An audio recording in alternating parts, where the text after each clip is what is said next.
தமிழ்நாடு பொறுத்தவரையிலும் நமக்கு இருக்கிற ஒரு அட்வான்டேஜ் என்னன்னா, ஒன்று வந்து we get a very skilled labor, technically oriented people, supporting government in terms of infrastructure facilities, supporting government in terms of other coordinated activities. So இதெல்லாம் பார்க்கும்போது வந்து தமிழ்நாடு வந்து after so many years we are getting a lot of benefits, for a lot of support from the government. அந்த government support இருக்கிறதுனால வந்து industries are putting coming in. எங்களை பொறுத்தவரை last 2.5 years 3 years வந்து நாங்கள் கவர்மெண்ட் கூட க்ளோஸ் இன்ட்ராக்ஷன் பண்ணிட்டு இருக்கிறோம். பர்டிகுலர்லி தமிழ்நாடு கைடன்ஸ் எப்போ கேட்டாலும் வந்து there is a support is always available. இது வரைக்கும் நாங்கள் அந்த இடத்துல மில்கி மிஸ்ட் பண்ணியிருக்கிறது வந்து கிட்டத்தட்ட ஒரு 2000 crores வந்து நாங்கள் இன்வெஸ்ட்மெண்ட் பண்ணியிருக்கோம்.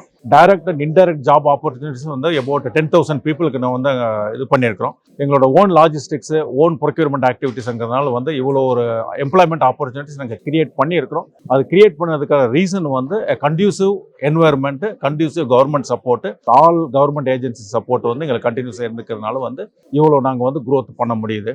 So all the best. And Tamil Nadu is one of the best state for industry conducive environment.